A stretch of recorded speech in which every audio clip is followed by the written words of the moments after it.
Hi friends, welcome to TRV. ఇవాళ మీకు ఏ movie react అయ్యి చూపిద్దాం లేదా ఏ టైటిల్ చూపిద్దాం అని చెప్పి నేను ఎదుగుతుంటే 'కార్తికేయ 2లో శ్రీకృష్ణ పరమాత్మ గురించి ఎలివేషన్ షాట్ ఒకటి ఉంటుంది. సో అది ఇంట్రెస్టింగ్ అనిపించింది నాకు. సో అందుకని చెప్పి ఆ వీడియోకి అయితే రియాక్ట్ అయితే అవుతున్నాను. ముందు వీడియో చూడండి, వీడియో చూసిన తర్వాత మనం ఆ వీడియో గురించి మాట్లాడుకుందాం. So let's continue the video.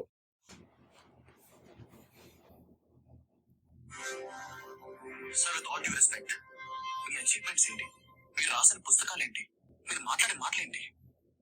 అసలు శ్రీకృష్ణుడి వస్తువుల్లో మెడికల్ ఇన్స్క్రిప్షన్ ఉంటావేంటి సార్? మీరు ఒక సైంటిస్ట్ సార్. సో మీకు అర్థమైందా? మీరు ఇవన్నీ ఎందుకు నమ్ముతున్నారు అని చెప్పేసి అడుగుతున్నారు నిఖిల్ గారు.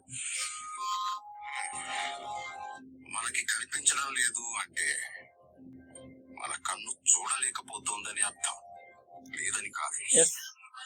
బ్యాక్గ్రౌండ్ మ్యూజిక్ కూడా చూడండి మీరు ఒకసారి.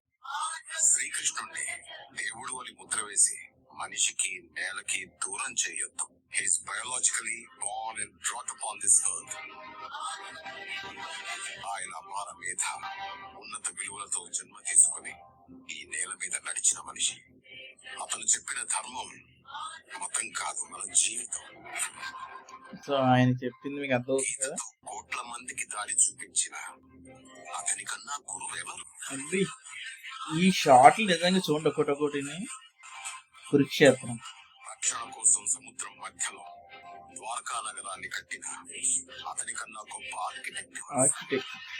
కొన్ని ఆలోచన సముద్రం మధ్యలో కట్టించారు ఆయన.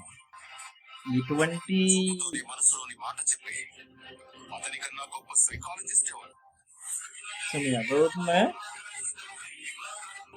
వేణుగానంతోనే గోవుల్ని గోపికల్ని కట్టిపడేసే అతన్ని మించిన మ్యూజిషియన్ ఎవరు?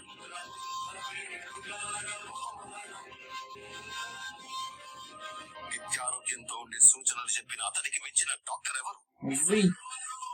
నిఖిల్ గారు కూడా అర్థమైపోయింది సార్. ధర్మం కోసం యుద్ధం చేయమని చెప్పిన అతన్ని మించిన వీరుడు ఎవరు? ఇప్పుడు ఒక్క సీన్ ఇప్పుడు చెప్పు. కష్టం తెలియకుండా చూసుకున్న అతన్ని మించిన రాజు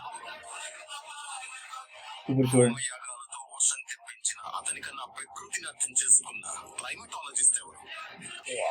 ఇప్పుడు చెప్తే చూడండి. ఆర్పిఎంతో తిరిగే సుదర్శన చక్రాన్ని కంట్రోల్ చేసే అతనికి మించిన కైనెటిక్ ఇంజనీర్ ఎవరు?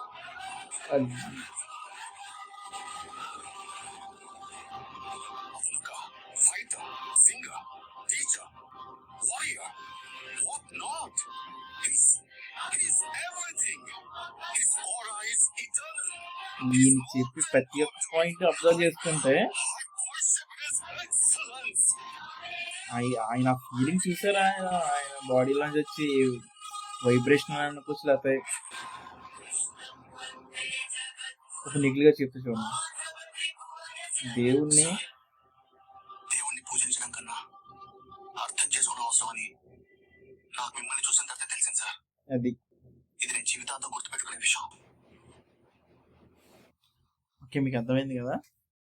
ఈ సీన్ ఇప్పుడు ఫస్ట్ టైం కనుక ఎవరన్నా చూస్తుంటే కింద కామెంట్ అయితే చేయండి. ఆల్రెడీ చూసారు అనుకుంటే ఎలా అనిపిస్తుందో కూడా కామెంట్ చేయండి. వీడిని వస్తే లైక్ అయితే చేయండి. నిజంగా హైలైట్ అనమాట షార్ట్.